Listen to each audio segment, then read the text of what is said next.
लपसी और तपसी की कहानी। एक लपसी था और एक तपसी था। तपसी हमेशा भगवान की तपस्या में लीन रहता था।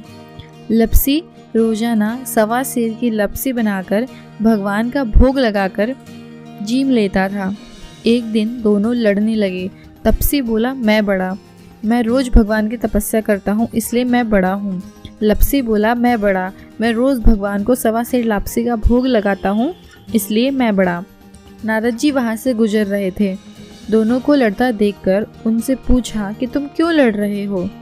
तपसी ने खुद को बड़ा होने का कारण बताया और लपसी ने अपना कारण बताया। नारद जी बोले, तुम्हारा फैसला मैं करूँगा।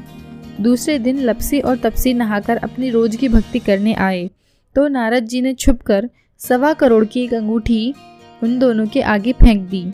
तपसी की नज़र जब अंगूठी पर पड़ी तो उसने चुपचाप अंगूठी उठाकर अपने नीचे दबा ली। लपसी की नज़र अंगूठी पर पड़ी लेकिन उसने ध्यान नहीं दिया और भगवान को भोग लगाकर लापसी खाने लगा। नारद जी सामने आए तो दोनों ने पूछा कि कौन बड़ा, तो नारद जी ने तपसी से खड़ा होने को कहा। वो खड़ा हुआ तो उसके नीचे दबी हुई अंगूठी दिखाई पड़ी। नारद जी ने तपसी से कहा, तपस्या करने के बाद भी तुम्हारी चोरी करने की आदत नहीं गई, इसलिए लपसी बड़ा है और तुम्हें तुम्हारी तपस्या का कोई भी फल नहीं मिलेगा।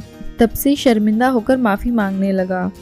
उसने नारद जी से पूछा, मुझे मेरी तपस्या का फल कैसे मिलेगा। नारद जी ने कहा, यदि कोई गाय और कुत्ते का रोटी नहीं देगा तो फल तुझे मिलेगा। यदि कोई ब्राह्मण को भोजन करवा कर दक्षिणा नहीं देगा तो फल तुझे मिलेगा। यदि कोई साड़ी देकर ब्लाउज नहीं देगा तो फल तुझे प्राप्त होगा। यदि कोई चौका देकर देहली नहीं धोएगा तो फल तुझे प्राप्त होगा। यदि कोई दिए से दिए जलाएगा तो फल तुझे प्राप्त होगा। यदि कोई सारी कहानी सुनेगा लेकिन तुम्हारी कहानी नहीं कहेगा तो फल तुझे प्राप्त होगा। कथा कहानी कहने वाले को, सुनने वाले को, हुकारा भरने वाले को, सबको फल प्राप्त होगा। जय जय श्री राधे। जय हो कार्तिकेय राय दामोदर ठाकुर की। अगर आपको ये कथा पसंद आई हो तो प्लीज़ चैनल को सब्सक्राइब करें, वीडियो को लाइक करें और अपने दोस्तों और परिवार के साथ इसे ज़्यादा से ज़्यादा शेयर करें। धन्यवाद।